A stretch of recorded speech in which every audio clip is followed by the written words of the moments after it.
화성 연쇄 살인범 사건의 진범이 잡혀서 이제 억울하게 20여 년간 옥살이를 한 윤석녀 씨가 무죄가 됐지요. 그때는 그들에게 참 범인이 필요했나 봐요. 그래서 범인으로 몰아넣은 경찰이 꼭 대제사장 바리새인 같았습니다.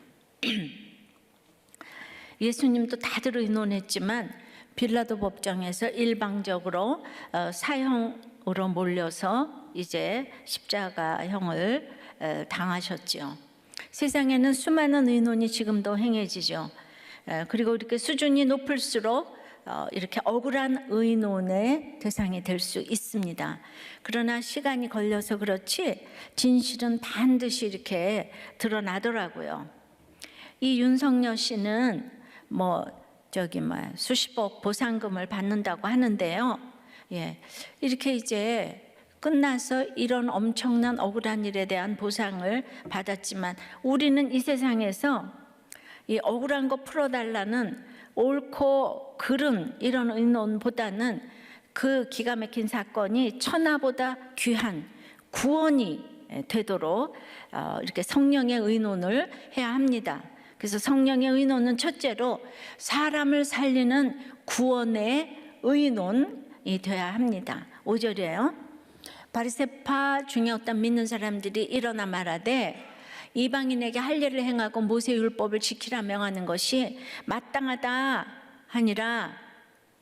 지난주에 본 대로 바울과 바나바는 예루살렘 교회 회중 앞에서 이렇게 선교 보고를 했습니다. 차별받았던 베니게와 사마리아의 교회들은 크게 정말 메가로 기뻐했다고 했죠. 그런데 이 바리새인들은 막 크게 또 싫어했죠. 바리새파 중에 믿는 어떤 사람들이 원어에 보면 막 부정각오로 벌떡 일어났대요. 그래서 이방인들도 할례를 받고 모세 율법을 지키라 명하는 것이 마땅하다며 들어볼 것도 없다며 바울의 선교 보고에 찬물을 끼얹었습니다. 바울은 안디옥 교회에 내려온 유대인은 예루살렘 교회 지시도 없이 내려왔다니 그럴 수도 있겠다 싶어서 예루살렘 교회의 지도를 받고자 이제 올라왔는데 모교회의 회의에서는 할례만 아니라 모세의 법도 지켜야 한다고 혹 때려다 혹을 하나 더 붙인 아주 강경기류가 막 내뿜어졌어요. 그래서 이 일어나가 그 원어에는 이 구절의 첫 단어로 나와서 막 긴장감을 이제 이렇게 조성을 합니다. 이 사람들, 이 유대인들도 바리새파 중에도 유대교에서 기독교로 개종해서 믿는 사람들이거든요. 근데 이 사람들이 이러는 거예요. 그러니 선교사들이 보고하는 놀라운 사역과 바리새파 신자들의 그럴듯한 주장이 그냥 충돌하고 있습니다.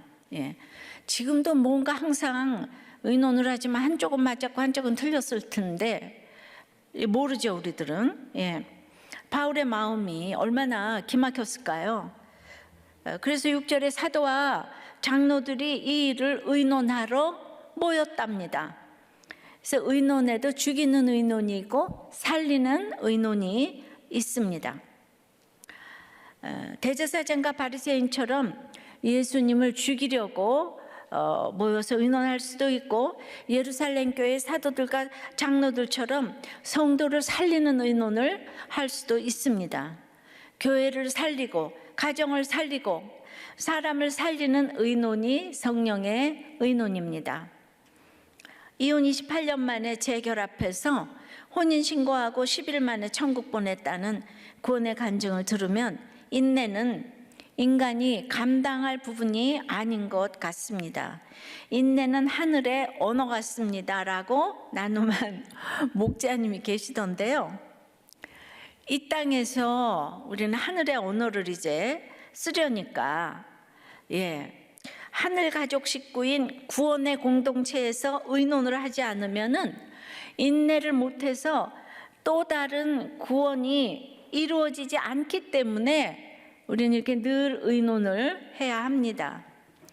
안디옥과 마찬가지로 예루살렘 교회에서도 그들은 이 문제를 자신들을 대표하는 영적 지도자인 사도들과 장로들에게 이제 맡깁니다. 물었어요. 왜냐하면 자기들이 도저히 결정할 수 없음을 인정했습니다. 그래서 모여서 뭘 했나요?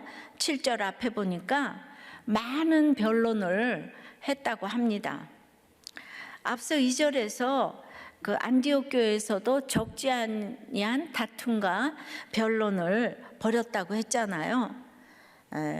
그러니까 이제 같은 변론이 예루살렘에서도 바울에 찬성하는 사람들과 이 바리새파에 찬성하는 사람들 사이에 이제 변론이 일어난 거죠. 자, 바울의 주장과 유대주의자들의 생각이 얼마나 다릅니까? 할례주의자들의 생각이 사실 얼마나 잘못됐습니까? 그들의 편협함과 어리석음과 복음에 대한 몰리를 보고 있으면 사실 우라통이 막 터지지 않습니까? 근데 그들의 주장은 너무나 복음을 변질시키는 위험한 것이었어요. 그런데 이 예루살렘 회의에서 그 사도들과 장로들 사이에 이게 파가 갈라졌잖아요. 그런데 비난하는 분위기가 없는 거예요. 말을 제지하는 법도 없어요. 또 인격적 모욕을 주는 이도 없었어요. 그들은 자유로운 분위기에서 충분히 말을 할 수 있었습니다. 변론은 자기 말로 이기려는 싸움이 아니라 가짜를 버리고 진짜를 찾기 위해 상대와 진지하게 치열하게 의논하는 것을 말합니다. 그래서 말싸움과 달리 승리가 목적이 아니라 진리가 목적입니다. 승리를 목적으로 싸우면 사람을 살릴 수 없어요. 그러나 성령의 의논은 진리가 목적이므로 그 진리가 결국 사람을 살립니다.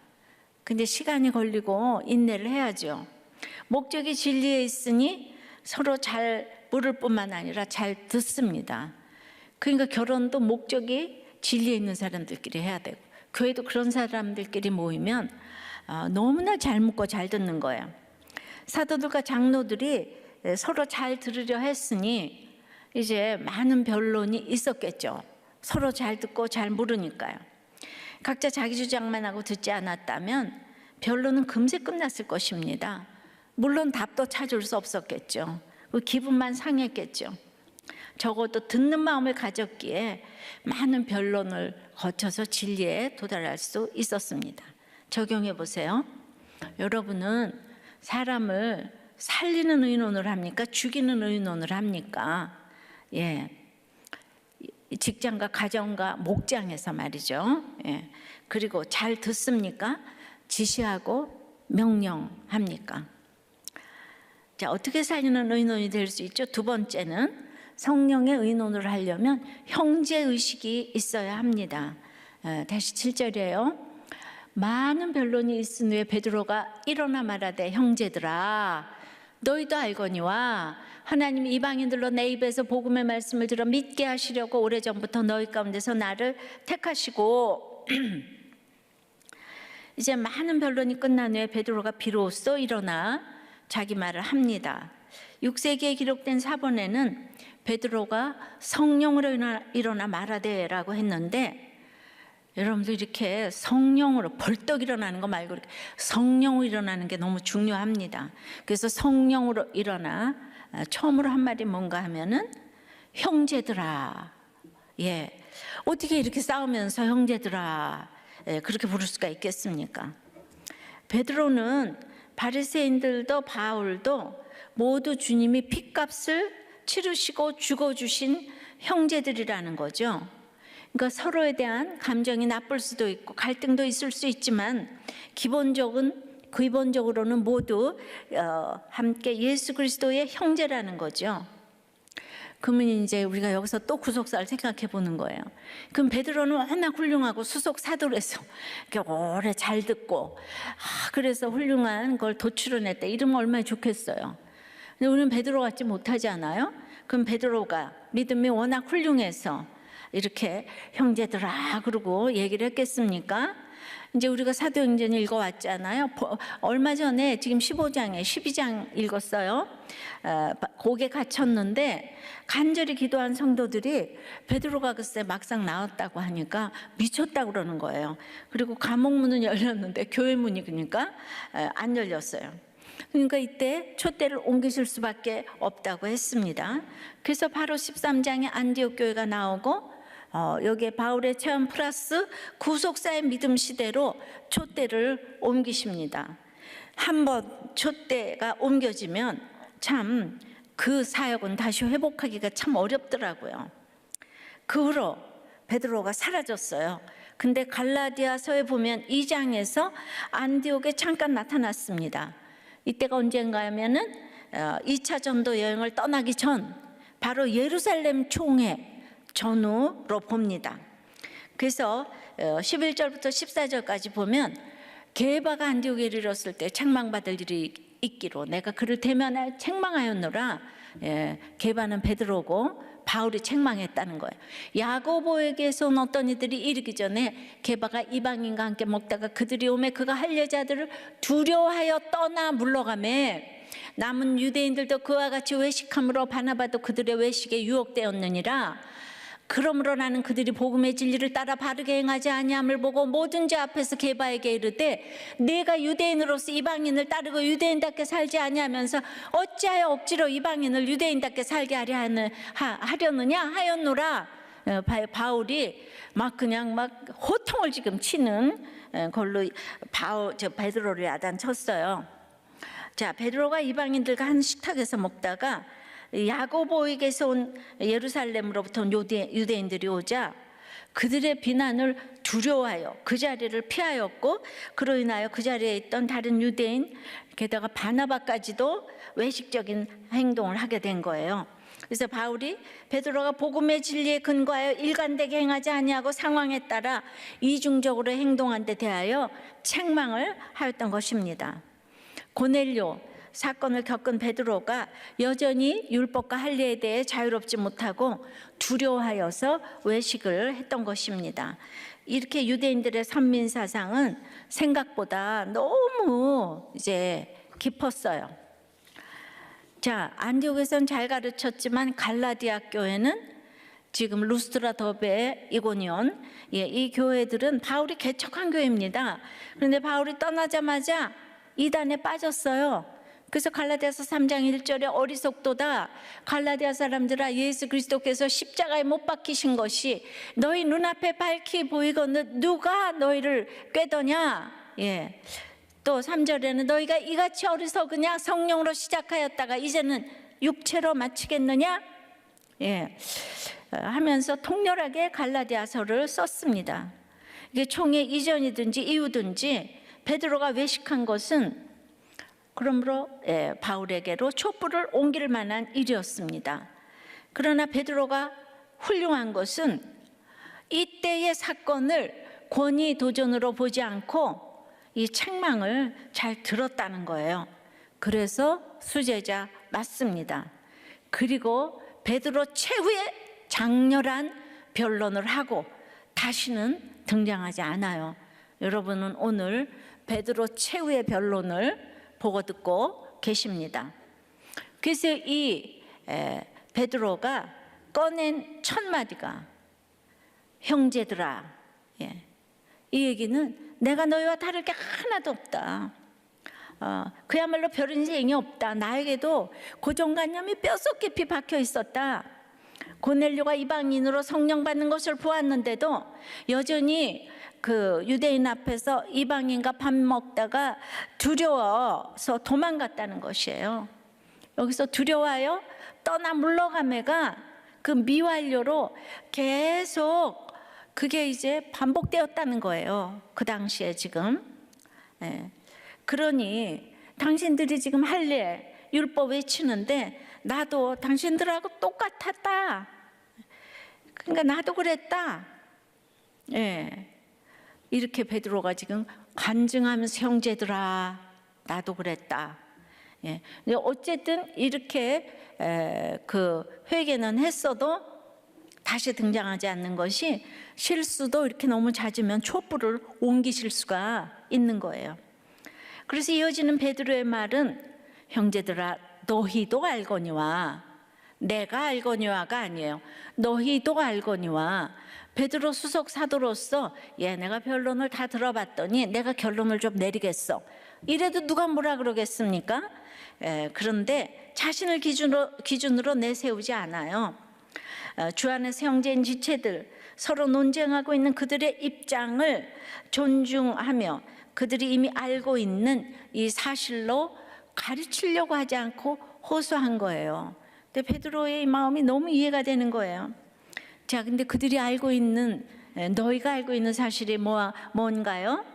베드로를 선택해서 제일 먼저 이방인에게 보내 복음을 전하게 하신 일이죠. 바로 로마군의 백부장 고넬료의 일을 말합니다. 그건 뭔가요? 같은 환상을 3번이나 반복하시면서 짐승을 내려오게 해서 먹으라. 그러니까 베드로가 못 먹습니다. 먹으라. 아니요. 먹으라. 아니요. 그러니까 이 부정한데 그걸 어떻게 먹냐? 그래서 베드로를 이렇게 고넬료의 집에 보내신 일은 예루살렘 교회의 큰 사건이 되었습니다. 근데 그때도 할례자들, 즉 유대주의를 버리지 못한 성도들이 단체로 들고 일어나서 어떻게 사도가 이방인의 집에 들어가 같이 밥을 먹을 수 있나요? 그러면서 비난을 했죠. 그때 베드로는 그 있었던 일 3번 먹어라 아니요 뭐 이러면서 이런 일 모든 일을 차례대로 자세히 설명을 해서 성령의 설득으로 이해를 시켜야만 했습니다.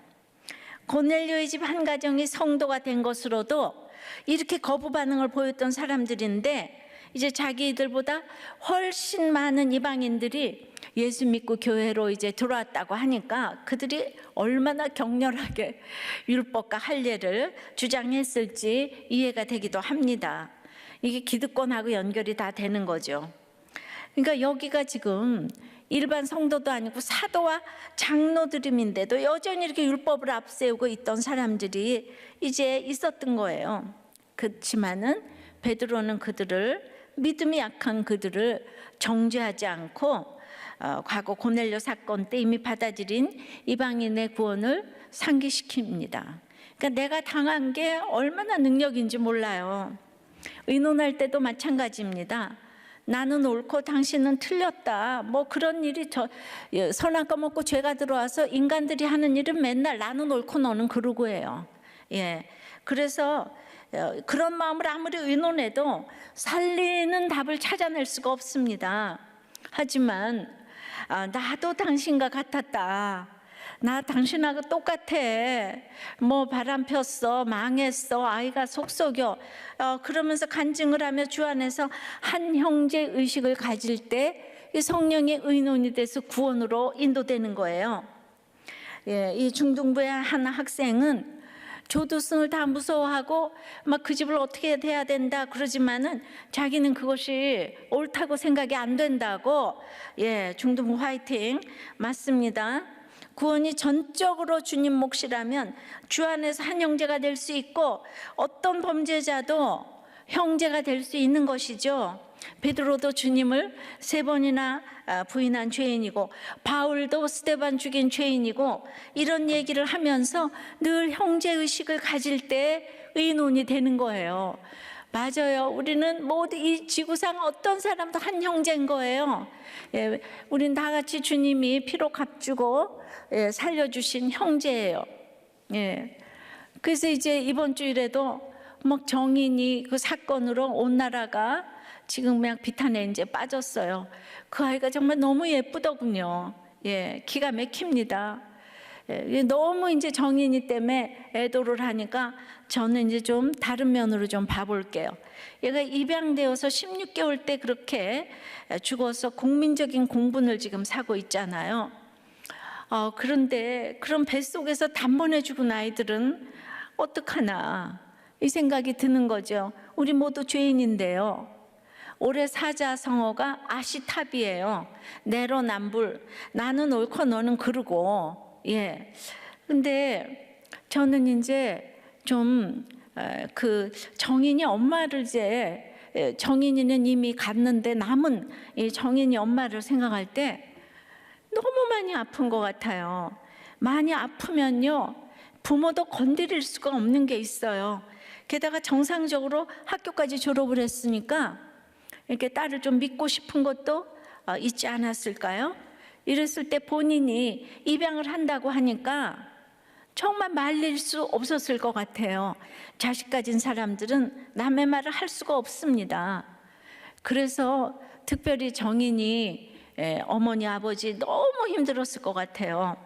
이렇게 이제 그 목회자 가정이라는 것은 좀 그 무슨 일이 있었을까 싶은데 뭐 우리들 교회도 다 그런 건 아니지만 이제 한국 교회에서 이렇게 아픈 것을 이렇게 말하기가 쉽지가 않잖아요.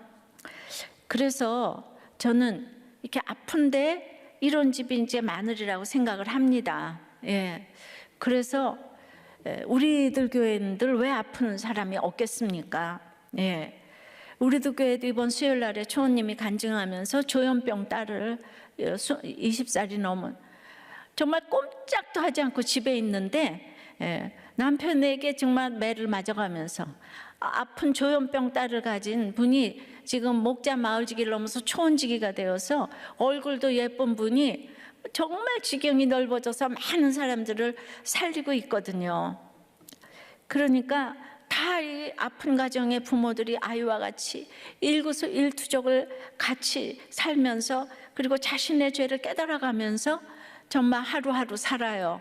그러나 이런 얘기를 목장에서 마음껏 하면서 격려를 받기 때문에 아픈 부모 자녀가 우리 교회도 너무 많아요.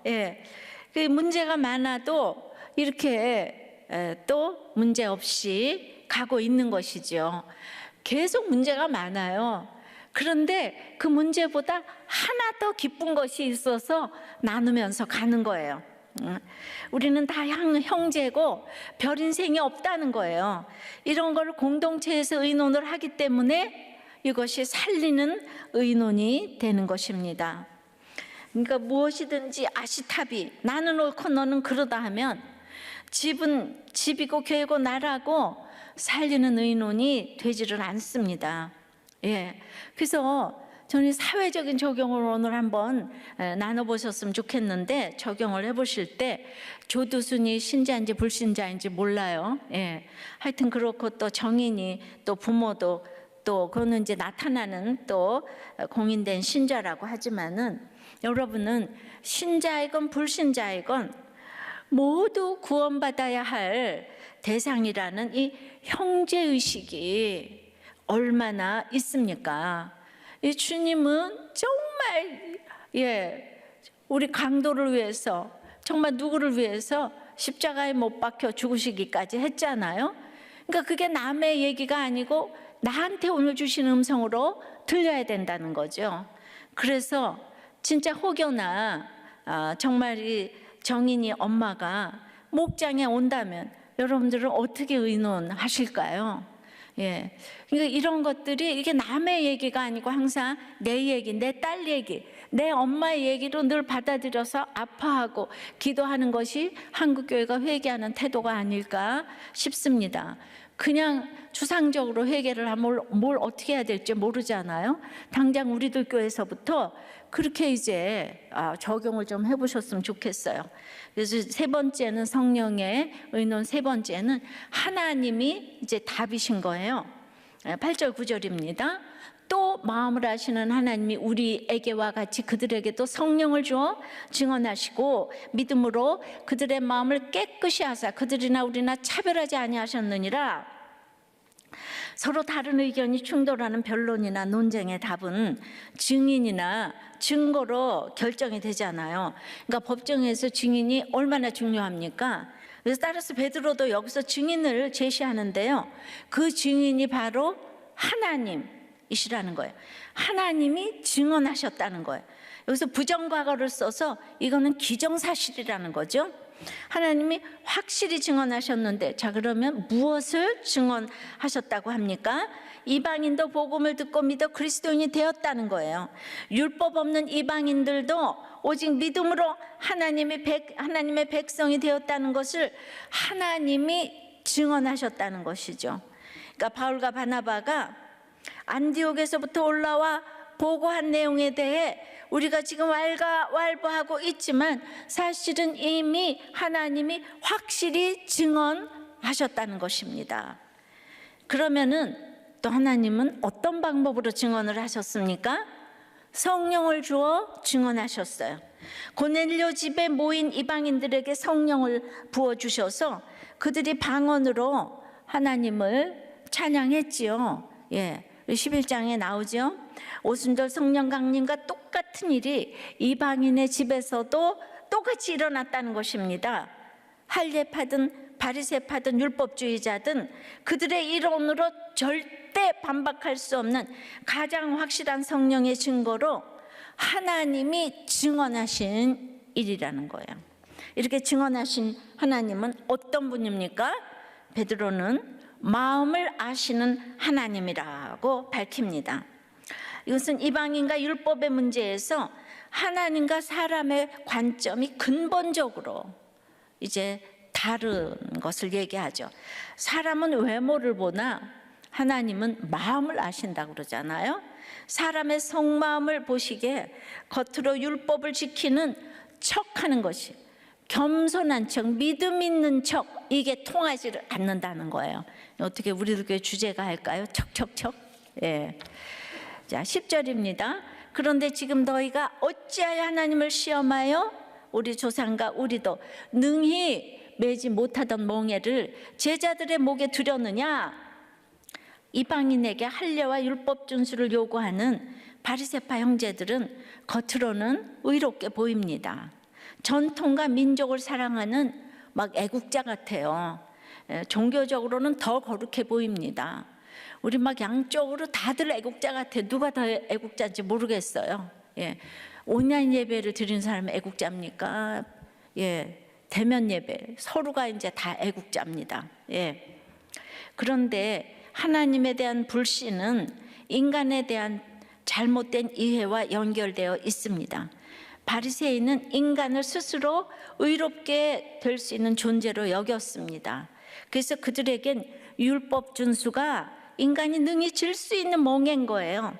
그들에게 율법의 멍에는 수치나 고난이 아니라 특권이자 자랑이었어요. 육법전서 보듯이 성경을 절절절절 외우는 거예요. 나는 할 수 있다라는 자기 확신이 충만합니다. 신명기 6장도 율법을 미간에 문설주에 다 그거 다 해놓고는 나는 이제 모든 거 할 수 있다. 인생의 답을 자기가 가지고 있으니까 교회를 다니지만 굳이 뭐 답을 하나님께 구할 필요가 없는 것이죠. 하나님을 믿을 이유도 없어요. 그들은 여기서 태양까지 걸어갈 수가 있다고 생각하는 것과 마찬가지예요. 실패를 경험해 보지 않으면 또 그런 소리를 하겠죠. 그러나 바울이나 베드로는 인간이 절대 스스로 구원할 수 없는 존재임을 압니다. 그러니 그들은 율법을 우리 조상과 우리도 능히 매지 못하던 멍에로 봅니다. 나는 할 수 없다는 인식이 분명해요. 자기 안에 답이 있을 수 없음을 봅니다. 주제 파악이 되는 것이죠. 그러니 하나님을 의지합니다. 하나님께 답을 구해야 하는 것이고 하나님이 답이심을 고백하게 됩니다. 그러니 나는 할 수 있다가 얼마나 불신앙의 말인 것을 아시겠죠? 물론 주 안에서는 주님이 하시니까 할 수 있습니다. 근데 이걸 여러분들이 분별을 잘 못하더라고요. 율법은 지키라고 주신 것이 아니라 죄를 알라고 주시는 거예요. 죄를 죄되게 하기 위해 주신 것이 율법이에요. 그래서 율법을 주시고 성경을 주시고 그걸 지키기 위한 613가지 또 율법이 또 있잖아요. 인간은 절대 그거 못 지켜요. 지킬 수 없는 율법을 지켜야 구원받는다고 너희도 못 지키는 것을 지키라고 하는 것은 하나님을 시험하는 것이라는 것입니다. 할례는 마음에 하는 거예요. 예레미야 9장 25절 6절을 보면 여호와의 말씀이니라 보라 날이 이르면 할례 받은 자와 할례 받지 못한 자를 내가 다 벌하리니 곧 애굽과 유다와 에돔과 암몬 자손과 모압과 및 광야에 살면서 살적을 깎은 자들에게라. 무릇 모든 민족은 할례를 받지 못하였고 이스라엘은 마음의 할례를 받지 못하였느니라 하셨느니라. 예, 그러니까 이 무슨 뜻입니까? 겉으로 아무리 할례를 받아도 마음의 할례를 받지 않으면, 이 마음이 하나님 보시기에 깨끗이 못하면 할례를 받거나 안 받거나 하나님의 심판을 피할 수 없다는 말씀입니다. 예, 베드로의 이 변론을 잘 들으세요. 나도 못 지면서 다른 사람에게 그것만 지키면 네가 구원받는다, 이런 건 무슨 이해가 있을까요? 우리는 씻을 수 없는 죄를 졌어요. 예, 사람들에게 나서기도 싫어요. 근데 그 사람을 용서하기도 싫어요. 그런데 생각만 하면 상처가 올라와요. 쓴뿌리가 올라와요. 예, 그런데 절대로 용서는 못하겠어요. 이럴 때 금식만 하면, 할례만 받으면 내 죄와 상관없이 너 혼자 구원받는다. 이거 얼마나 매력 있습니까? 상처와 쓴뿌리를 다 귀신이라 그러고 다 귀신만 내쫓으면 된다고 하고, 예, 그러니까 막 너무 열심히, 그것도 그러니까 결국은 애고운 거죠. 이기적인 거죠. 나를 위한 것이죠, 그것이. 그러니까 그 열심이, 이단의 열심이 진짜 무섭습니다. 그 열심이 그냥 이 모든 구원을 삼켜버려요. 그래가지고 특징이 원칙을 안 지킵니다. 이번에 신천지에서도 보듯이. 그리고 내 병만 낫는다면 물불을 안 가리는 거예요. 하지만 이런 얘기를 유대인들하고 아무리 이렇게 변론을 벌여도 정말 정반대 현상이 나타나는 거예요. 이런 종교일수록 사람이 열광을 하면서 몰려드는 거예요. 병이 낫는다, 막 상처를 치유한다, 뭐 이제 이러면은, 그러니까 나는 용서 안 해도 돼. 예, 그냥 기도만 받으면 다 물러가니까. 이단일수록 사람에게, 그래서 무거운 멍에를 메우는 거예요. 교주가 성폭력으로 감옥을 가도 아랑곳하지 않고 교주를 위해 무거운 멍에를 당연하다는 듯 다 짊어집니다. 이단도 병고침의 역사가 있기 때문에 메시아가 났어요 이제. 그러니까 막 자살 테러도 합니다. 예. 신천지가 온 나라를 쑥대밭으로 만들어도 결코 없어지지 않습니다.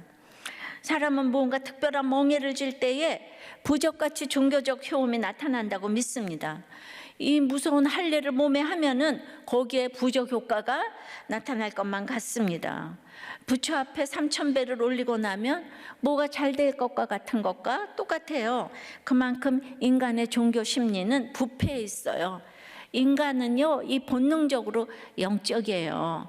그래서 그냥 악하고 음란한 인간이 영적이라는 것이 완전히 이게 잘못된 종교의 거짓으로 나타나는 거죠. 그러니까 다 기능을 제대로 못하고 있어요. 그리고는 그것을 다 믿음이라고 착각을 하는 거예요. 그 열심과 이 모든 것. 예, 큐티도 좋지만은 있잖아요. 남을 죽이는 열심이 되면은 안 되는 거예요. 예, 구원도 좋지만 남을 죽이는 열심이 되면 안 되는 거죠. 예, 살리는 의논이 돼야 되는 거죠. 그러니까 끊임없이 말씀을 보면서 인내를 해야 되는데, 근데 이걸 기가 막히게 이용하는 것이 이 거짓의 영이잖아요. 유대교가 그러했고, 이 열심으로. 또 이제 중세에 타락한 로마 카톨릭이 그랬어요. 오늘날 이단들이 그러합니다. 교회에도 이런 거짓들이 들어와 있어요. 그러니까 멍에만 지우려는 이 거짓 종교에 속지 말아야 하는데, 인간이 100% 이기적이기 때문에 그냥 아무리 오뚜기를 이렇게 눕혀놔도 다시 제자리로 딱 돌아와서 가는 게 기복인 거예요. 본능이 기복이기 때문에. 나 잘 살기 위해서 이제 예수를 믿기 때문에. 그러나 눌려 있어요. 예, 억눌린 자, 갇힌 자, 눌려 참 자유가 없는 거예요. 참 복음은 참 자유를 줍니다. 하나님 나라는 의와 평강과 희락인 거예요. 그럼 그럴 거예요. 내가 너무 힘들어 죽겠는데 무슨 평강이냐. 예, 좁은 길에 아니 어떻게 바울이 돌에 맞는데 우리가 생각하기에 무슨 평강이 있겠어요. 그러나 그거보다 한 가지 더 좋은 기쁨을 주세요. 하나 더 좋은 거 있어서 그 길을 가는 거예요. 그러니까 우리들 교회에 인도 선교사를 하다가 오신 목사님이 계세요. 근데 할례를 강조하면서 500km를 달려온 유대인의 모습을 이제 지난주 설교 때 이제 들으면서 제게 하시는 말씀이라고 이제 생각을 했습니다. 말씀의 해석이 없는 열심이 얼마나 무서운지를 봅니다. 동일한 모습으로 행위와 경건주의에 열심을 다했던 죄를 회개합니다. 평신도는 1시간, 리더는 2시간, 목회자는 3시간, 선교사는 5시간 기도하라고 배웠어요.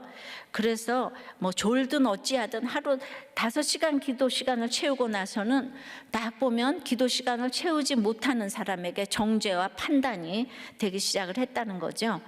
그래서 할례를 강조한 유대인의 모습과 똑같은 이제 기도 시간을 강조한 저의 모습이 있었다는 거죠.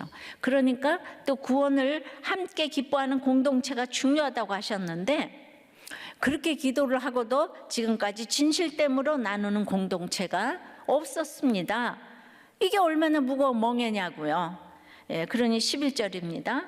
그러나 우리는 그들이 우리와 동일하게 주 예수의 은혜로, 그들이 이방인들이 우리와 동일하게 주 예수의 은혜로 구원받는 줄을 믿노라. 이게 교회의 신앙 고백인 거예요. 누구나 주 예수를 믿기만 하면 은혜로 구원받는 줄을 믿습니다. 말로는 너무 쉬운 것 같은데 이것을 진정으로 고백하는 일이 참 잘 되지 않아요. 전적으로 무능하고 전적으로 부패한 자기 모습이 보이지 않으면 이건 절대 할 수 없는 고백입니다. 이번에 구원의 확신이 있는가 다 나눠보라고 했지만은 입으로만 확신이 있다고 하는 분도 많이 계실 거예요. 그러나 참 이게 쉽지 않았어요. 인생의 여러 고난을 통하여 처절한 회개로 돌이켜야 하나님만이 답이심을 인정하게 됩니다. 모든 게 잘 먹고 잘 사는데 어떻게 하나님이 답이겠어요? 내가 답인 것이지. 그러니까 이 땅은 모든 환경을 세팅해서 하나님이 답이라는 걸 알려주는 것이 최고의 환경인 거예요. 여러분들의 아픔과 가난과 질병을 주님이 모르겠어요? 거기에서 하나 더 기쁜 기쁨, 그 병의 나음이 아니라 예수를 믿기만 하면 구원받는 줄 믿노라, 이런 신앙 고백이 되셔야, 그러니까 이게 안 되니까 이 목장에서 성령의 의논을 올해 1년 내내 또 하셔야 되는 거죠. 혼자서는 이제 안 되는 거예요. 적용해 보세요. 가정에서 내 말이 답이다 그 주장하는 사람은 누구고 또 주장하는 거는 무엇이에요? 하나님의 인생의 답이심이 얼마나 인정이 되십니까? 집에서 답이다 하는 사람은 아빠입니까? 엄마입니까? 자녀입니까? 부모입니까? 그래서 모두 요즘 이제 의논이 안 되는 그 낙태법에 대해서 조금 이제 궁금도 하시죠, 그죠? 근데 1월부터 낙태죄가 사라지고 낙태 거부죄가 생겼다죠. 이제 시무식이 끝나고 1월 4일 병원 문을 연 지 2시간 만에 2명의 여성이 함께 와서 이제 낙태 시술을 해달라고 했다는 거예요. 한 명은 10대 여학생인데, 그래서 이렇게 3, 4주가 좀 지나야지 아기집이 좀 생성된 다음에 그때 보자고 했더니 올해부터 낙태가 합법 아니에요? 하면서 지금 바로 수술을 해달라고. 근데 이제 이렇게 저렇게 해서 보냈다고는 하는데, 또 5일에는 20대 여성, 이건 또 딴 병원이에요. 20대 여성이 병원에 찾아와가지고 이제 검사 받은 지 임신했다는 결과가 나오자마자 그 자리에서 낙태 수술을 해달라고 요구하는 일이 있었다는데요. 문제는 여기서 거부하면 의사에게 낙태 거부죄가 성립이 된다는 거예요. 어떻게 이런 법을 제정할 수가 있을까요?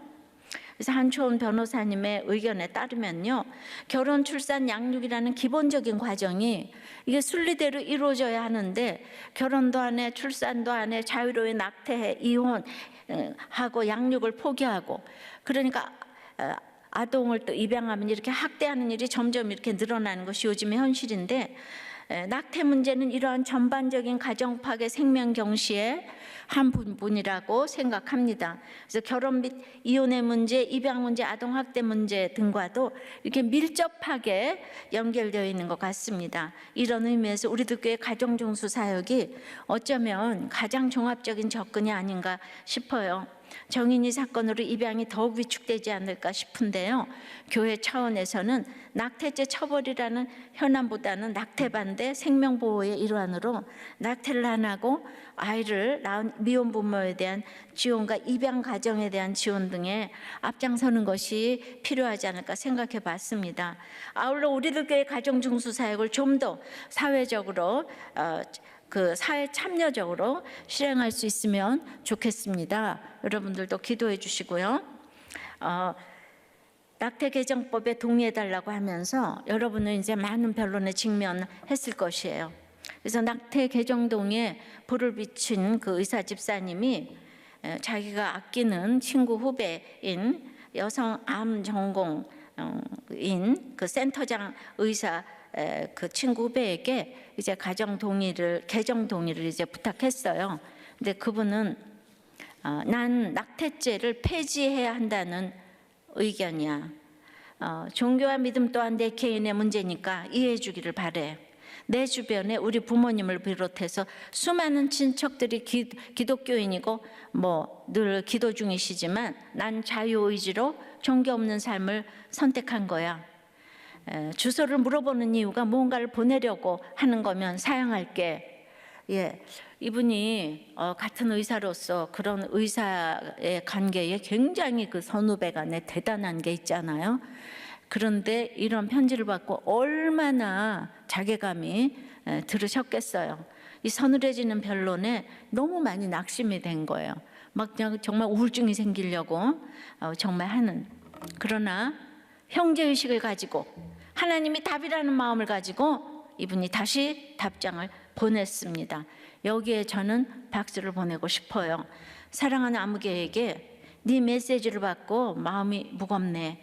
먼저 네가 어떤 마음인지 어떤 생각을 갖고 있는지 잘 알지도 못한 채 내 생각을 쏟아부은 것 같아서 미안해. 그러니까 이제 사실 의사들이 다 자존심이 세잖아요. 근데 여기서 이제 간증을 한 거예요. 나는 대학 때 너랑 특별히 가까운 사이는 아니었던 것 같은데 내가 낙태 개정 청원에 동의해달라고 주위 사람들에게 메시지를 많이 보냈지만 사실 나는 그럴 만한 자격이 있는 사람이 아니야. 나는 사람에게 집착하고 음란하고 방탕하게 살았지. 물론 열심히 살았어. 공부하느라고. 근데 레지던트 때 임신을 했는데 교수님들하고 동료 레지던트에게 알려질 걸 생각하면 너무 수치스럽고 끔찍해서 낙태를 했어. 당연하다고 생각했지. 그리고 대학 때 극단적인 페미니즘에 빠져서 가족은 여성들을 억압하기 위한 사회적 장치이자 도구일 뿐이라며 가정 해체를 부르짖는 얘기들을 많이 들었고 아빠는 숱하게 외도를 했는데 엄마는 아빠가 그러는 이유가 아들을 낳지 못해서 그런 거라고 생각했지. 그런 나한테 남자들이 취하는 기득권은 경멸의 대상이었고 남녀 불평등 문제에 있어 여자들의 집단적 적이라고 생각했지. 낙태를 한다는 것 자체는 끔찍하게 여겨졌지만 내 몸은 당연히 내가 결정할 권리가 있다고 생각했어. 내가 낙태를 한 것에 대해 큰 죄책감을 가진 적이 없음에도 불구하고 내 마음 한구석에는 뭔가 불편한 마음이 있었던 것 같아. 그런데 결혼하고 바로 월경이 끊어져서 그 의사가 자연 임신이 어렵다면서 치료법이 없으니까 가능한 빨리 임신을 하는 게 내 몸에 좋다고 했지만은 그때 나는 언뜻 내가 이전에 낙태를 한 일이 생각났어. 하지만 난 아직 나이를 낳아 키우는 고생은 절대로 하고 싶지 않았기 때문에 그 말을 듣지 않았어. 그리고 이제 2년이 지나서 이제는 내가 아기를 가져야 하겠다고 하는데 안 되는 거야. 결국은 시험관 시술을 받아야 하는데 심한 합병증으로 2번이나 병원에 입원하고 그리고 미국 와서 출산하면서 과다출혈로 완전히 죽기 직전에 살아났지. 그 모든 어려운 일을 겪을 때마다 나는 하나님을 부정하고 있었는데도 내가 이전에 낙태한 것을 떠올리지 않을 수가 없었어. 나는 법으로 금지하고 사람들이 이건 죄야. 그래서 그런 마음이 들었다고는 말할 수 없을 것 같아. 근데 내 마음에 그 마음이 떠올랐던 것은 하나님이 이제 주신 마음이라고 생각을 하지만 나는 그 어떤 사람도 비난하거나 그러니까 판단할 자격이 없어. 나야말로 늘 원망과 불평과 분노로 살았거든. 그래도 여전히 또 다른 사람을 판단하고 살아. 아무개야 2021년 새해에 건강하고 복 많이 받기를 바래. 이렇게 편지를 보냈다는 거예요. 이거 오늘 말씀대로 형제의식을 가지고 하나님이 답이고 자기의 치부를 드러내야 될 필요가 하나도 없는데, 저는 이 성령의 의노는 진짜 성령님이 하시는 거가 돼서, 이분이 미국에서 본인이 이혼을 하고 낙태를 하고 또 그 아이가 지금 이제 ADHD고 이런 얘기를 우리도 꽤 이렇게 말씀을 듣고 성령의 증인이 되어서 이 똑같이 간증한 거를 국회의원 모두에게 당을 가리지 않고 다 보냈다는 거 아니에요? 너무 놀라운 일 아닙니까? 한 사람이 주님을 만나니까 이렇게 돼요. 우리들 교회에서 누가 국회에다가 이 편지를 그 잘 쓰는 편지로 다 보냈어요. 근데 딱 한 사람, 그것도 개정하겠다고 보낸 건 아니지만은 답이 왔지만은 그만큼 이 권세자에게 말씀이 들어가는 게 어려운데, 하나님은 그냥 어떻게 이 말씀에 이 정말 말씀 묵상과 가정 중세 역사를 누구를 통해서 어떻게 이루게 하실지 모르겠어요. 그러니까 바로 이것이 성령의 의논이 아닌가 싶습니다. 성령의 의논은 하나님이 답이시라는 고백으로 이렇게 이어지는 거예요. 서로 자기 말이 답이라는 의논은 교회를, 사회를 세울 수가 없습니다. 생명을 살리는 성령의 의논은 하나님만이 답이시기 때문에 진리의 성령님이 사람을 살리는 진리로 우리를 인도하게 되실 줄을 믿습니다. 주님, 사람을 살리는 성령의 의논을 가르쳐 주시니 감사합니다. 그리고 참 몸부림치면서 그렇게 성령의 의논을 하고 싶어요. 그런데 늘 성령의 의논을 한다고 하지만은 참 나는 살고 예수님 죽이는 의논을 정말 나도 모르게 하고 있는 그 이유가 늘 또 나도 모르게 내가 이제 중요하기 때문입니다. 주님, 그러나 오늘 베드로를 보면서 베드로가 감옥에서 나온 후에 사라졌는데 이제 마지막 이 정말 장렬한 죄의 변론을 하기 전에 안디옥에서 그런 수치스러운 사건이 이렇게 있는 걸 보면서 너무 참 이 좁은 길을 가는 것이 참 쉽지 않고 힘들구나 생각하면서도 베드로 사도가 거기에서 이렇게 무너지지 않고 인정하고, 그리고 이제 정말 장렬한 복음에 대한 변론을 하고 이제 등장하지 않는 모습을 보면서 천국에서는 바울이나 베드로나 똑같이 앉아있을 터인데 이 땅에서 누구는 쓰임을 많이 받고 누구는 이렇게 아니고 하는 것들이 얼마나 부질없는 일인데,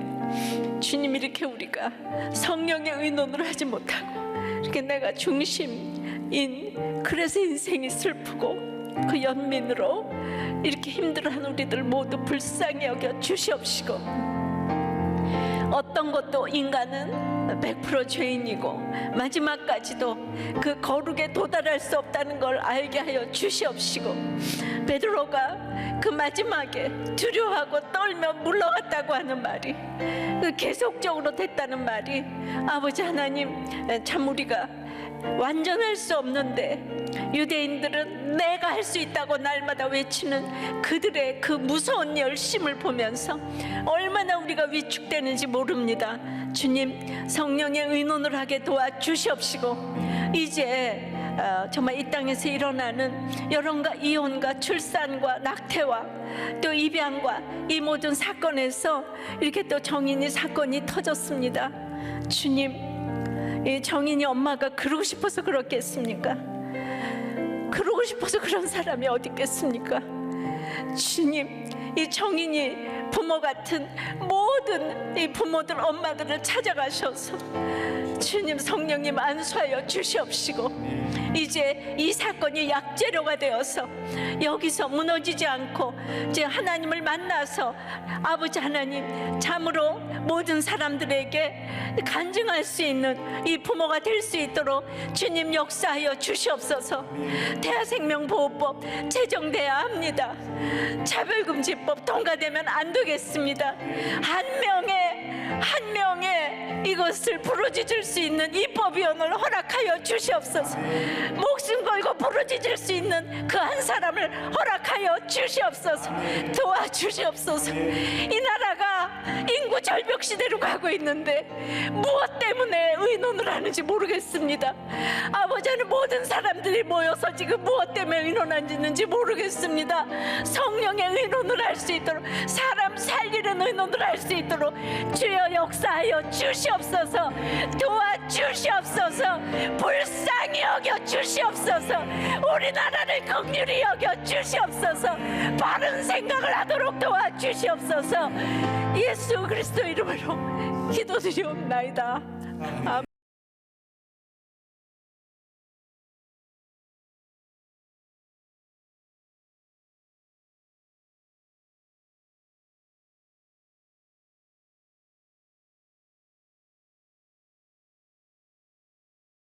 어려서 겪은 큰 교통사고와 안면 신경마비로 외모에 열등감이 있었고, 열등감을 가리기 위해 열심을 내며 살았습니다.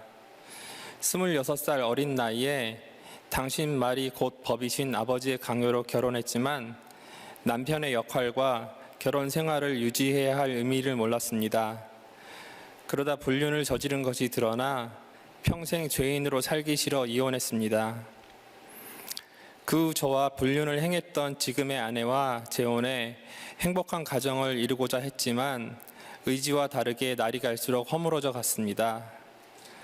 아내는 부모님의 이혼으로 버려진 상처와 시댁의 불륜녀로 낙인 찍힌 고통으로 절규했고, 저는 이혼의 상처로 힘들어하며 서로의 아픈 곳을 찔러댔습니다. 내가 싫어 퇴사를 하면서도 아내 때문이라 둘러댔고, 불리한 일에는 아내를 팔며 밖에서는 인정받기 위해 좋은 사람인 척했지만 가정에서는 생색을 냈습니다. 방송을 통해 목사님 설교를 듣게 된 아내의 인도로 공동체에 왔지만 저희 부부는 양육을 받으면서도 서로의 허물을 고치기 위해 때리고 부수고 가르치며 피 흘리는 전쟁을 했습니다. 저는 지난주 아내와 크게 싸운 후 이혼 서류를 받았습니다. 빠듯한 가정 경제가 원인이었는데 아내는 아이들이 커가는 시기에 어쩔 수 없이 드는 비용을 감당해야 된다고 했지만 저는 빚을 질 수도 없고 더 벌어올 수도 없으니 아내에게 무조건 남편 수입에 맞추라고 했습니다.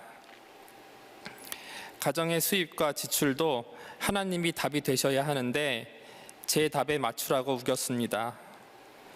그러나 빚을 더 이상 지지 않겠다는 것은 말씀에 순종하는 적용이 아니라 부족한 벌이에 대한 미안함을 아내에게 인정하기 싫어서였습니다. 그래서 저도 지키기 힘든 적용을 율법처럼 내세우며 아내를 돈을 아끼지 못하는 능력 없는 사람으로 몰아세웠습니다. 그리고는 아내의 얘기를 더는 들을 필요가 없다는 태도로 외면하고 피했습니다. 아내는 이럴 거면 이혼하자. 20년 참았으니 더는 못 참겠다. 새 인생 살고 싶으니 집 팔아서 반 내놔라. 별거라도 하자며 당장 짐 싸서 나가라고 했습니다. 아내를 회피하려 집 밖을 돌며 문자로 싸우던 중 아내가 보내준 나르시시스트에 관한 영상을 보니 평소 제가 하는 말과 너무 똑같아 정신이 번쩍 났습니다. 지난주 유난히 날씨가 춥고 눈까지 내렸는데 절대로 날씨가 추워 정신이 차려진 건 아닙니다. 나르시시스트 성향 중에 관대하고 이해해주는 척하며 옳고 선한 말인 척 위장하지만 상대를 공격하고 비난하려는 속뜻을 품고 상대를 조종하려는 것이 있는데 그게 바로 제 모습이기 때문입니다. 그리고 변론은 이기려는 말싸움이 아니라 진리가 목적이 돼야 한다는 주일 말씀으로 제가 아내를 이기기 위해 진리가 아닌 죽이는 의논을 하는 남편이고 아내의 말을 듣기보다 명령하고 부족한 남편이 되지 않기 위해 율법으로 상대를 깎아내리는 바리새인인 것이 깨달아져 아내에게 사과하고 정신과 상담을 받았습니다. 구원의 확신이 흔들릴 정도로 힘들게 하는 저와 살아주는 아내에게 고맙다는 말을 전합니다. 나는 옳고 너는 그르다는 죽이는 의논을 그치고 살리는 의논을 하는 남편이 되기를 기도 부탁드립니다. 저희 부부 문제를 목자 모임에서 나누니 새해 초부터 아내에게 큰 상장 받은 것을 축하한다고 하고 거룩으로 가는 티켓을 받았다고 하고 또 주일학교 교사로 섬기는 저는 앞서 이혼장을 성령의 선물로 받으신 김땡땡 목사님과 같이 가면 외롭지 않을 것 같다고 함께 웃으며 격려했습니다. 저희 가정이 형제의식을 갖고 의논하는 공동체가 있어서 살아나듯이 상처를 안고 살아가는 많은 가정이나 정인이 부모님 같은 분들이 구원의 의논을 하며 격려받는 공동체를 통해 살리심 받기를 기도드립니다.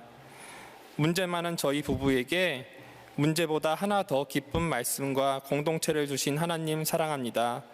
살리는 말씀과 애통의 눈물로 중보해 주시는 김양재 목사님 감사합니다.